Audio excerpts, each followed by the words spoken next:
हो गया। चलो, तो आज का पहला क्लास किस पर है? संख्या पद्धति पर। ठीक है, चलिए हम लोग देखेंगे संख्याओं के प्रकार। संख्याओं के प्रकार, ठीक है। ये बताओ, संख्या कहते किसे हैं? हाँ, संख्या क्या है, किसे कहते हैं? बोलो। तो संख्या क्या है? तो एक प्रतीक है, ठीक है। जिस प्रतीक का उपयोग हम लोग गणना करने, मापने या तोलने में करते हैं, ठीक है। तो प्रतीक है, क्या है? प्रतीक या चिन्ह, समझता है तुम लोग? चिन्ह समझता है? हाँ, तो वो है, ठीक है। संख्याओं के प्रकार देख रहे हैं हम लोग, ठीक। तो अगर हम लोग देखें तो संख्या के दो प्रकार, ठीक। एक को हम लोग बोलते हैं वास्तविक संख्या,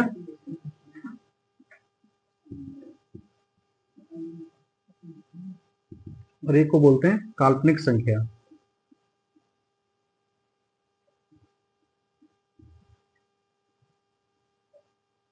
English real number, real number, और इसको बोलते हैं इमेजिनरी नंबर।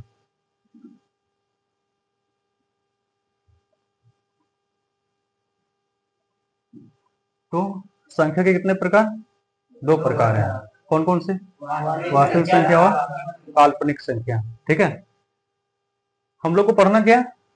वास्तविक संख्या, ठीक है। पहले ये जान लें कि वास्तविक संख्या क्या है और काल्पनिक संख्या क्या है। तो वास्तविक संख्या कहते हैं जिसे हम लोग संख्या रेखा पर निरूपित कर सके। संख्या रेखा जानते हैं ना आप लोग? 0 प्लस और इधर माइनस। तो जो संख्या को हम लोग संख्या रेखा पर निरूपित कर सकते हैं वो क्या होगा? वास्तविक संख्या। और जो संख्या को हम लोग संख्या रेखा पर निरूपित नहीं कर सकते वो क्या हो जाएगा? काल्पनिक संख्या। चलो छोटा सा एक चीज और देखते हैं हम लोग। आप लोग पाइथागोरस समझते हो? ये समकोण त्रिभुज है, 90 डिग्री के सामने वाला कर्ण, ये आधार और ये लंब। रिलेशन क्या है तीनों में? तीनों का संबंध बताओ। तो हम लोग यहां देखें कि कर्ण, कर्ण स्क्वायर बराबर लंब स्क्वायर प्लस आधार स्क्वायर होता है, ठीक है। अब हम लोग देख रहे हैं कि आधार अगर प्लस और माइनस कोई भी चीज में रहा, लंब अगर प्लस और माइनस कोई भी चीज में रहा, तो अगर उस पर स्क्वायर देते हैं तो उसका रिजल्ट क्या आता है? प्लस। हाँ, देखिए प्लस पर भी स्क्वायर रहेगा तो प्लस होगा, और माइनस पर भी स्क्वायर रहेगा तो प्लस। और प्लस और प्लस को जोड़ देंगे तो क्या आता है? हमेशा क्या आता है? प्लस। इसका मतलब ये हुआ कि ये दोनों का अगर स्क्वायर इधर कर दिया जाए, रूट में कर दिया जाए, तो रूट हमेशा किस में आएगा? प्लस में आएगा। हमेशा रूट किस में आता है? प्लस में। किस में आता है? प्लस में। रूट में कभी भी कोई संख्या माइनस नहीं होता, कोई भी संख्या रूट में माइनस नहीं होता। और जो संख्या रूट में माइनस होगा उसको हम लोग क्या बोलते हैं? काल्पनिक संख्या, क्योंकि वो संख्या है ही नहीं, ठीक है। जैसे -√5, तो ये संख्या कोई संख्या नहीं है, ये केवल कल्पना में है, ठीक है। इसलिए इसको हम क्या बोलेंगे? काल्पनिक संख्या, ठीक है। √5 एक संख्या है, ठीक है। देखिए किस में आएगा? वास्तविक संख्या में। लेकिन रूट -5 अगर दिया रहे, ठीक है, तो ये इमेजिनरी नंबर है। कौन सा नंबर है? काल्पनिक संख्या, ठीक है। तो काल्पनिक संख्या को हम लोग पढ़ेंगे नहीं, हम लोग को पढ़ना क्या है? वास्तविक संख्या, ठीक है। हम लोग देखते हैं अब वास्तविक संख्या के प्रकार। तो वास्तविक संख्या के अगर हम लोग प्रकार देखें तो इसका दो प्रकार है। इसको एक को हम लोग बोलते हैं पूर्णांक और एक को बोलते हैं दशमलव, ठीक है। पहले संख्याओं के प्रकार देख रहे हैं, तो इसके कितने प्रकार हैं? दो प्रकार हैं संख्याओं के, दो प्रकार। कौन सा? वास्तविक संख्या और काल्पनिक संख्या, ठीक है। वास्तविक संख्या किसे कहते हैं? वे सारी संख्याएं जिसे हम लोग संख्या रेखा पर निरूपित कर सकते हैं। वे सारी संख्या जिसे हम लोग संख्या रेखा पर निरूपित कर सकते हैं, कौन सी संख्या हो जाएगी? काल्पनिक संख्या।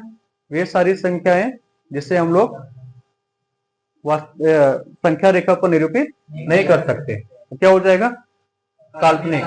जैसे अभी आप लोग को बताएं, ठीक है, कि रूट के अंदर कोई भी संख्या होता है वो हमेशा क्या होता है? धनात्मक होता है, ठीक है। और इसके अलावे अगर कुछ ऐसे लिख दिया जाए, जैसे -5 लिख दिया जाए, और हम क्या बताए थे कि रूट के अंदर हमेशा कोई संख्या क्या होगा? प्लस होगा। लेकिन यहाँ रूट के अंदर माइनस में है, तो ऐसी कोई संख्या नहीं होती। तो इस तरह के संख्या को हम लोग क्या बोलेंगे? काल्पनिक संख्या। केवल रूट 5 ही नहीं, -4 रहे, -3 रहे, ऐसे ये सारी संख्याएं क्या हो जाएगी? काल्पनिक संख्या। वास्तविक संख्या में रूट 5 वास्तविक संख्या है, रूट 6 वास्तविक संख्या है, 3 है, 2 है, 0 है, 1 है, कुछ भी, जिसको हम लोग कहाँ रख सकते हैं? संख्या रेखा पर रख सकते हैं, ठीक है। ये दोनों क्लियर है। अब वास्तविक संख्या के दो प्रकार, ठीक है। एक को हम लोग बोलते हैं पूर्णांक और एक को बोलते हैं दशमलव। पूर्णांक वही संख्या है जो पूर्ण होता है। ये सारी संख्याएं जो पूर्ण है पूर्णांक है। एग्जाम्पल, जैसे 0 है, जैसे 1 है, जैसे 2 है, -3 है, पूरा पूरा है, ठीक है। तो ये हो जाएगा हमारा पूर्णांक। और ये होता है दशमलव में रहता है, ये है ना, कुछ भी जो दशमलव में है ऐसे, ठीक है। अब हम लोग देखेंगे दशमलव, ठीक है। अब दशमलव के भी प्रकार होता है। तो दशमलव के इंग्लिश में इसको क्या बोलते हैं? Integer, integers. इसको क्या बोलते हैं? डेसिमल, ठीक है। और डेसिमल के प्रकार देखते हैं हम लोग। तो दो प्रकार के होता है दशमलव। कितने प्रकार के? दो प्रकार के। एक को बोलते हैं हम लोग शांत दशमलव और एक को बोलते हैं अशांत दशमलव, ठीक है। इंग्लिश में इसको बोलते हैं टर्मिनेटिंग, टर्मिनेटिंग, और इसको बोलते हैं नॉन टर्मिनेटिंग, ठीक है, नॉन टर्मिनेटिंग, ठीक। तो दशमलव के कितने प्रकार हैं? दो प्रकार। एक शांत दशमलव और एक अशांत दशमलव, ठीक है। शांत दशमलव का मतलब है कि कुछ देर में ये खत्म हो जाएगा, ठीक है, कुछ देर में ये समाप्त हो जाएगा। लेकिन ये कुछ देर में समाप्त नहीं होगा, दूर तक चलेगा। पॉइंट में अगर हम लोग भागा लगाते हैं तो दूर तक चलेगा। इसके दो प्रकार हैं। कितने प्रकार? दो प्रकार हैं, ठीक है। एक को बोलते हैं हम लोग पुनरावृत्ति। चलो, तो दशमलव के कितने प्रकार? दशमलव के दो प्रकार हैं, शांत और अशांत, ठीक है। अशांत में हम लोग क्या देख रहे हैं? इसके दो प्रकार होते हैं, एक पुनरावृत्ति और एक होता है अनावृत्ति, ठीक है। इंग्लिश में इसको बोलते हैं रिपीटिंग, इसको बोलते हैं नॉन रिपीटिंग, ठीक है। तो एक बार फिर से हम लोग देख लेते हैं संख्याओं के प्रकार। दो प्रकार से हैं, एक वास्तविक संख्या है और एक काल्पनिक संख्या है, ठीक है। वास्तविक संख्या किसे कहते हैं? वे सारी संख्याएं जिसे हम लोग संख्या रेखा पर निरूपित कर सकते हैं, ठीक है, उसे हम लोग क्या कहेंगे? वास्तविक संख्या। काल्पनिक संख्या किसे कहेंगे? वे सारी संख्याएं जिसे संख्या रेखा पर निरूपित नहीं किया जा सकता। एग्जाम्पल बताए थे आप लोग को, √5, माइनस में √5, माइनस में √3, ये सब कोई संख्या नहीं है, ठीक है, ये सब कोई संख्या नहीं है, ठीक है। इसे हम लोग क्या बोलेंगे? काल्पनिक संख्या। फिर वास्तविक संख्या के कितने प्रकार? दो प्रकार, एक है पूर्णांक और एक है दशमलव, ठीक है। इसके दशमलव के कितने प्रकार? दो प्रकार, शांत और अशांत। फिर हम लोग देख रहे हैं कि अशांत के कितने प्रकार? दो प्रकार, एक पुनरावृत्ति और एक अनावृत्ति, ठीक है। पुनरावृत्ति में भी ये कुछ देर जाने के बाद ये कट जाएगा, संख्या रिपीट करता है, ठीक है, ये संख्या रिपीट करेगा, ठीक है। ये संख्या रिपीट नहीं करता है, ठीक है, ये संख्या रिपीट नहीं करेगा, लगातार संख्या बढ़ते चला जाएगा, ठीक है। तो इसे हम लोग P/Q के रूप में लिख सकते हैं। ठीक है, इसे हम लोग पी बाई क्यू के रूप में लिख सकते हैं। ठीक है, और इसे हम लोग पी बाई क्यू के रूप में लिख सकते हैं। पी बाई क्यू कह रहे हैं, इसको समझाएंगे। ठीक है, कि पी बाई क्यू का मतलब क्या है। अभी तक समझ में आया आप लोग को? क्या समझे आप लोग? कि संख्याओं के प्रकार। ठीक है, कौन से? वास्तविक संख्या और काल्पनिक संख्या। ठीक है, वास्तविक संख्या किसे कहते हैं? वे संख्या जिसे संख्या रेखा पर निरूपित किया जा सकता है, वास्तविक संख्या कहलाता है। ठीक है, काल्पनिक संख्या वे संख्या जिसे हम संख्या रेखा पर निरूपित नहीं कर सकते। ठीक है, वास्तविक संख्या के फिर दो प्रकार हो गया, पूर्णांक और दशमलव। ठीक है, फिर दशमलव के दो प्रकार हो गया, शांत और अशांत। फिर अशांत के दो प्रकार हो गया, पुनरावृत्ति और अनावृत्ति। अब आगे बढ़ते हैं। ठीक है, पूर्णांक आप लोग जानते हैं पूर्णांक के कितने प्रकार हैं? हाँ?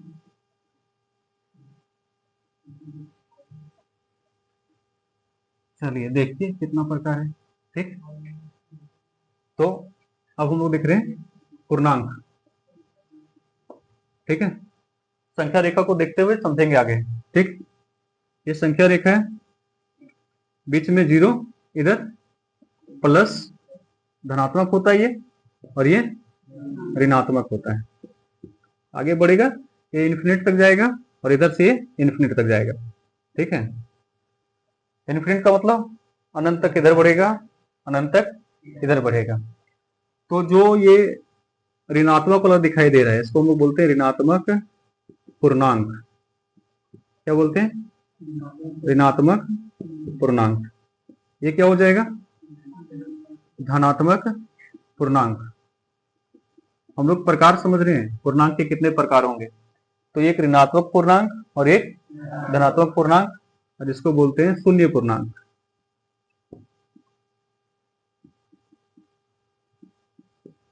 ठीक है, तो पूर्णांक के कितने प्रकार संख्या रेखा पर देख रहे हैं, तो ऋणात्मक पूर्णांक, शून्य पूर्णांक और धनात्मक पूर्णांक। दो और होते हैं। ठीक है, एक को बोलते हैं हम लोग गैर ऋणात्मक पूर्णांक। ठीक है, और एक को बोलते हैं गैर धनात्मक पूर्णांक। देखो, तो संख्या के दो प्रकार हैं। ठीक है, वास्तविक संख्या और काल्पनिक संख्या। वास्तविक संख्या के कितने प्रकार? दो प्रकार, पूर्णांक और दशमलव। पूर्णांक के कितने प्रकार?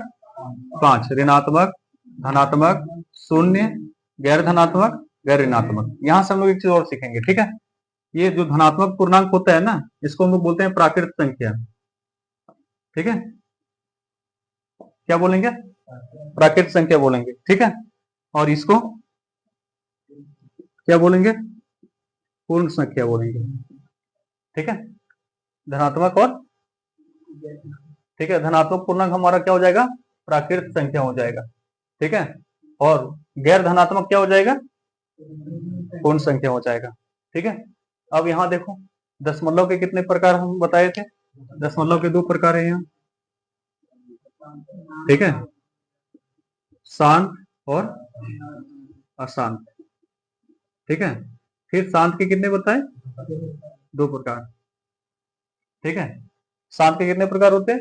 दो प्रकार। एक को हम लोग बोल रहे थे पुनरावृत्ति, और एक को बोल रहे थे अनावृत्ति।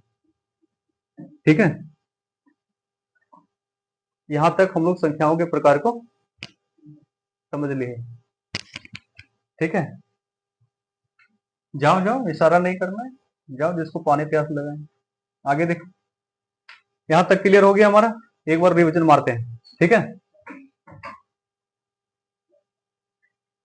तो संख्या के दो प्रकार हैं, वास्तविक संख्या, काल्पनिक संख्या। वास्तविक संख्या के दो प्रकार हैं, एक को हम लोग बोल रहे हैं पूर्णांक और एक को बोल रहे हैं दशमलव। पूर्णांक के पांच प्रकार हैं, ऋणात्मक, धनात्मक, शून्य, गैर धनात्मक, गैर ऋणात्मक। फिर दशमलव के कितने प्रकार थे? शांत और अशांत। और फिर अशांत के कितने? दो, पुनरावृत्ति और अनावृति।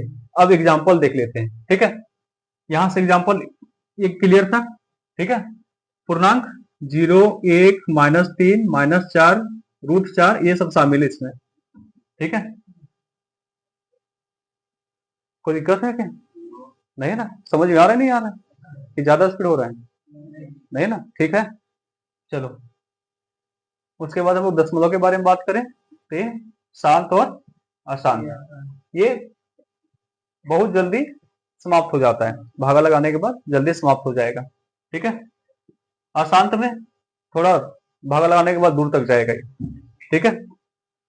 ये संख्या रिपीट करेगा, जैसे 0.3333 ऐसे, 0.6666 ऐसे संख्या रिपीट करेगा, ठीक है।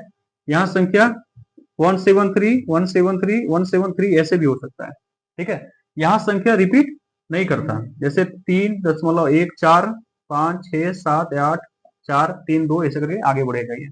जैसे पाई कैसी संख्या है, तो यहां जाएगा अनावृति, अशांत प्रकार के अनावृति संख्या है वो। और जो अशांत प्रकार के अनावृति संख्या होता है उसे हम लोग कहते हैं अप्रिमेय संख्या, ठीक है। ये सब क्या हो जाएगा? परिमेय संख्या। क्लियर है? हम लोग परिमेय संख्या और अपरिमेय संख्या को पढ़ेंगे, ठीक है। यहां से हम केवल बेस तैयार कर रहे हैं कि जब हम आपको परिमेय संख्या बताएंगे तो आपको दिमाग में यह आना चाहिए कि हम लोग दशमलव और कहा जा रहे हैं पूर्णांक, ये इसको लेंगे हम लोग। पूर्णांक तो होगा ही होगा, और इसके अंदर दशमलव के भी कुछ पार्ट आता है, तो दशमलव में जो शांत होगा वो होगा, और अशांत में कौन? पुनरावृत्ति वाला होगा, ठीक है। बाकी छोड़ देंगे तो क्या हो जाएगा हमारा? अप्रिमेय। तो उस समय अगर हम बोले कि आप एक प्रेमेय संख्या है, तो प्रेमेय संख्या में आपको क्या समझ आना है कि पूर्णांक है, शांत संख्याएं हैं और पुनरावृत्ति संख्याएं हैं। क्लियर है? अब संख्याओं को और भाग में बांट के हम लोग देखते हैं, ठीक। कोई भी दिक्कत है आप लोग पूछिए, कोई दिक्कत नहीं?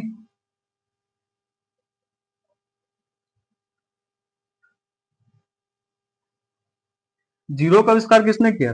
जीरो का खोज किसने किया? आर्यभट्ट। चलो एक जीके याद कर लो आज तुम लोग, ठीक है।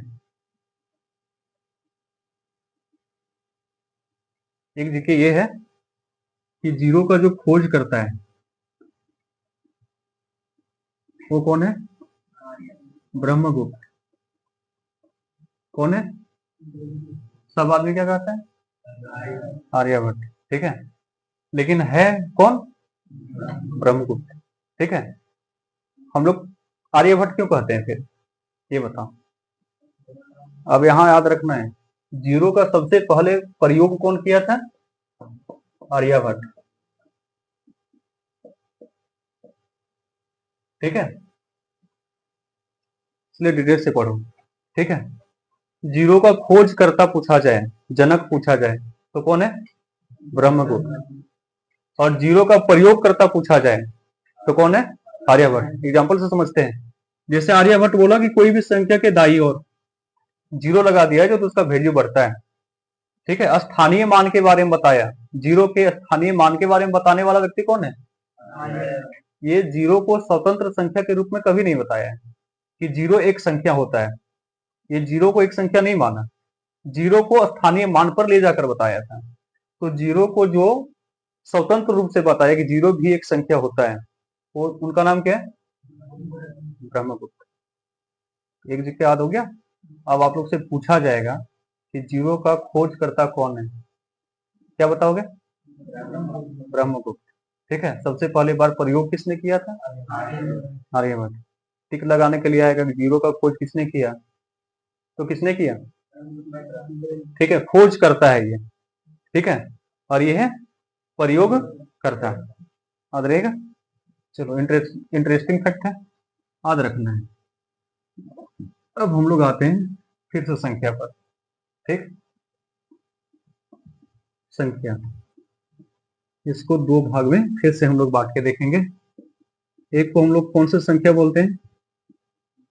सम संख्या। और एक को बोलते हैं विषम संख्या।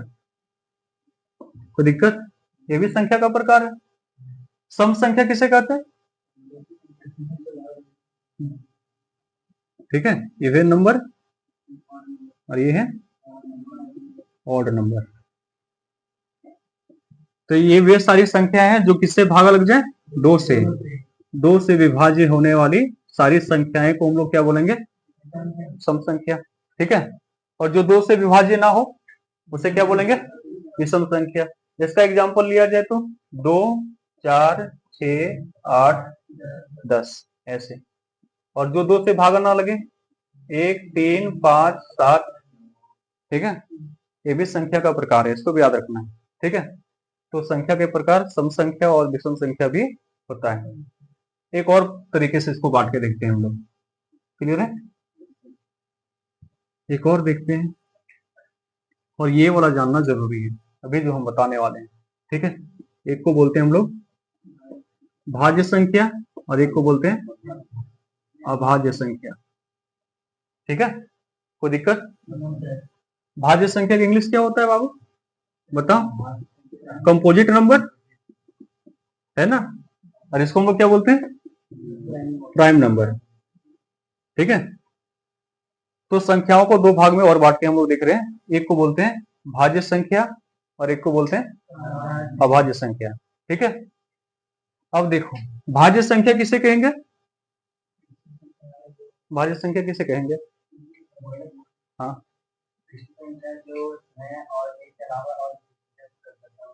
ठीक है। तो यहाँ वे सारी संख्याएं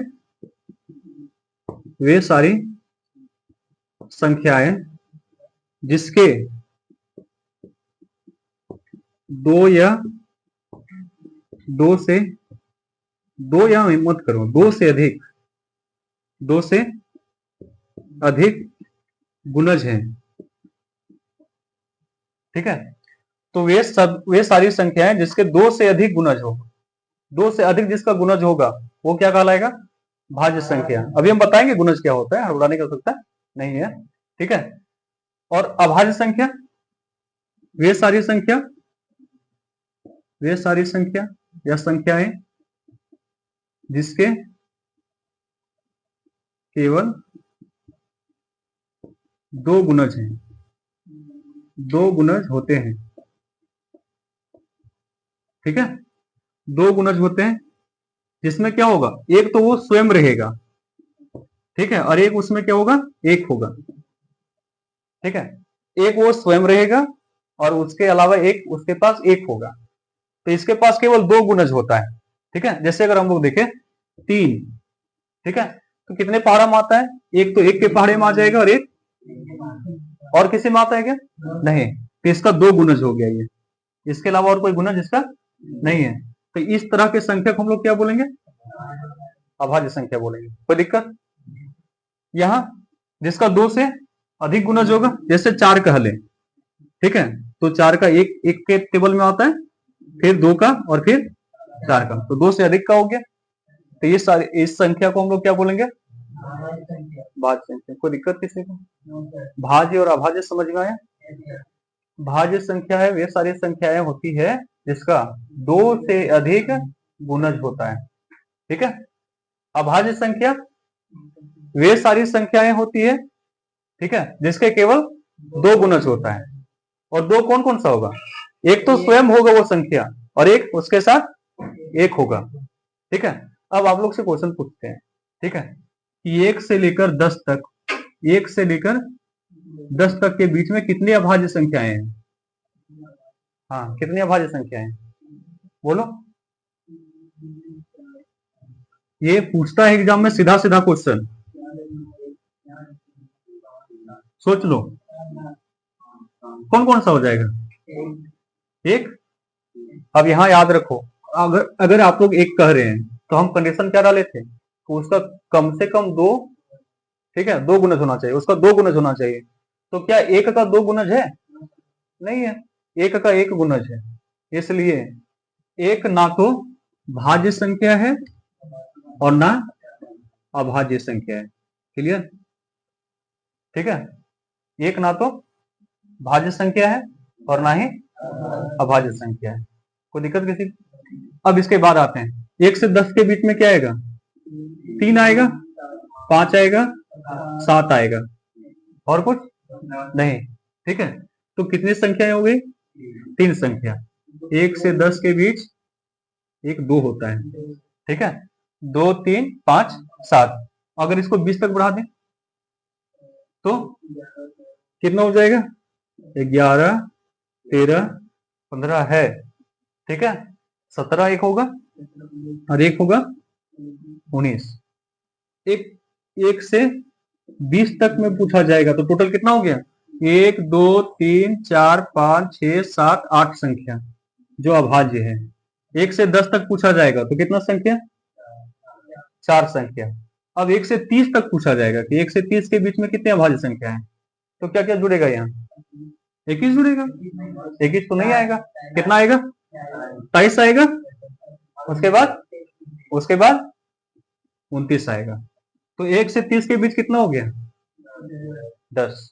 अब इसी तरह से 1 से 50 तक के बीच में पूछ दिया जाए कि 1 से 50 तक के बीच में कितनी अभाज्य संख्या है। ये क्वेश्चन डायरेक्ट आता है, इसलिए इसको याद कर लेना है।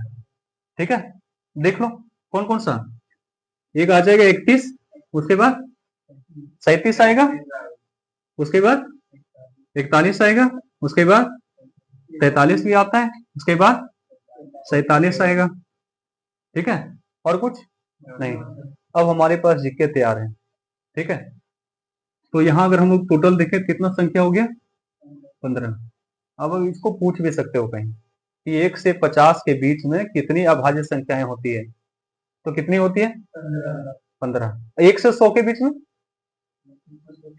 करके देख लो। ठीक है, तो जो होगा आपका होमवर्क है कि 1 से 100 के बीच में कितनी अभाज्य संख्याएं हैं, इसको देख लेना है। ठीक है, अब हम लोग देख रहे हैं कि अभाज्य संख्या का भी प्रकार होता है क्या? तो अभाज्य संख्या का भी प्रकार होता है। इसके कितने प्रकार है? 2 प्रकार। ठीक है, एक वैसी संख्या है, वे अभाज्य संख्याएं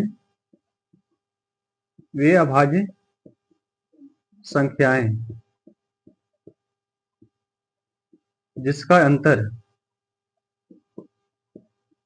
अंतर 2 हो। ठीक है, इसको बोलते हैं हम लोग ट्विन प्राइम नंबर। क्या बोलते हैं? Twin prime number. तो ट्विन प्राइम नंबर किसे कहेंगे? वे सारी संख्याएं, ठीक है, वे अभाज्य संख्याएं जिसका अंतर कितना होगा, समझाएंगे। ठीक है, आपको टेंशन लेने की आवश्यकता नहीं है। एक को बोलते हैं हम लोग को प्राइम नंबर, सअभाज्य संख्याएं। इसमें क्या होता है? वे सारी संख्याएं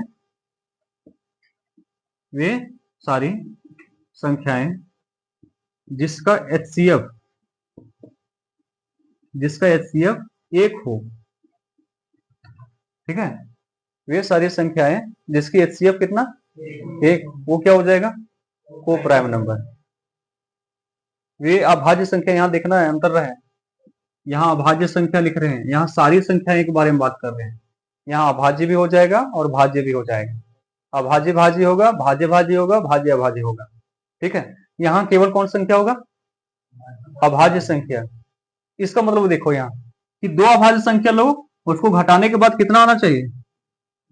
2 आना चाहिए। जैसे यहां देख लो, जैसे 5 और 7 है, इसका अंतर कितना होता है? 2। तो ये दोनों संख्या क्या हो गया हमारा? Twin prime number. ठीक है, इसी तरह से जैसे और देखो यहाँ, हाँ, कितना आ जाएगा? 11 और 13, 11 और 13। ठीक है, 17 और 19। ठीक है, 41 और 43। समझ में आ रहा है ये वाला? को प्राइम नंबर किसे कहेंगे? जिसका HCF 1 हो। जैसे 6 और 7, इसका HCF कितना आएगा? ये दोनों ये भाज्य है और ये अभाज्य है। यहाँ भाज्य अभाज्य नहीं लिखना है। कोई भी संख्या जिसका HCF कितना आ रहा है? 1 आ रहा है, वो क्या हो जाएगा? को प्राइम नंबर। कोई दिक्कत है?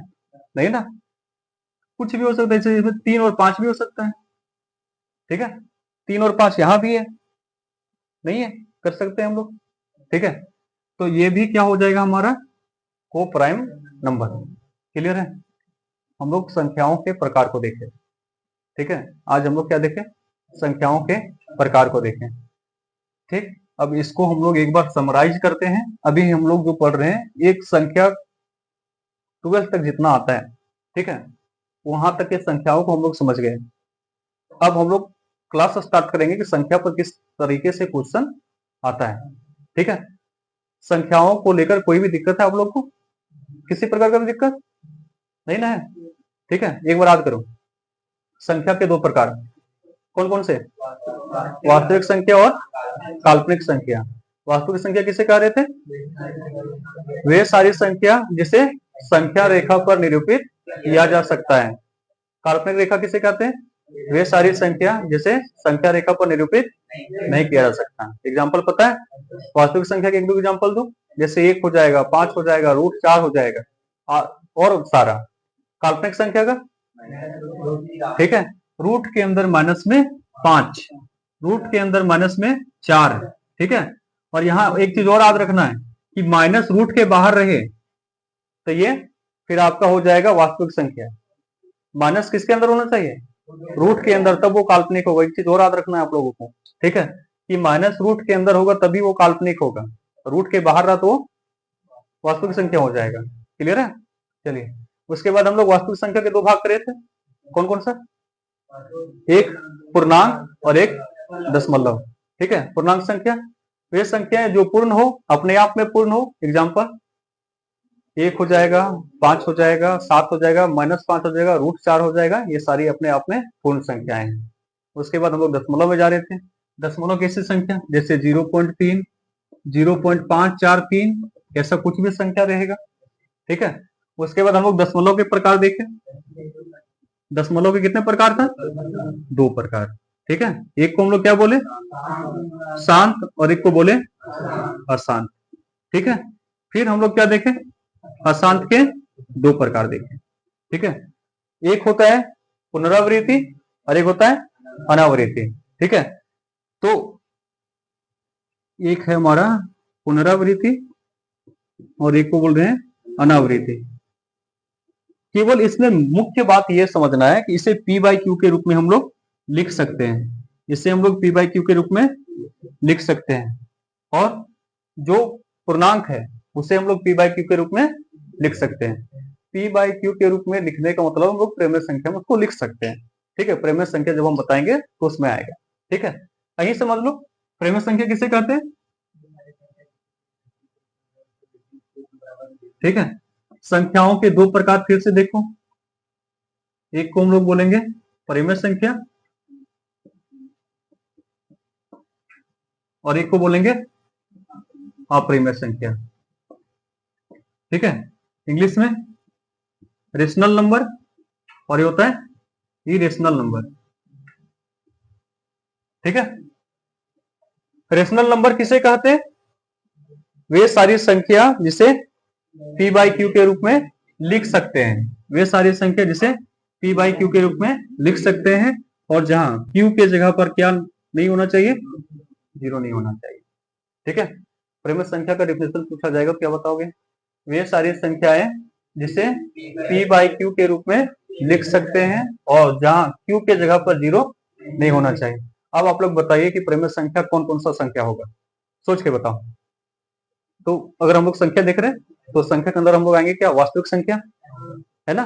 और सभी वास्तविक संख्या प्रेमय संख्या होगा? नहीं होगा। उसमें से अगर हम उसको 2 भाग में कर रहे हैं तो एक आता है पूर्णांक, है ना।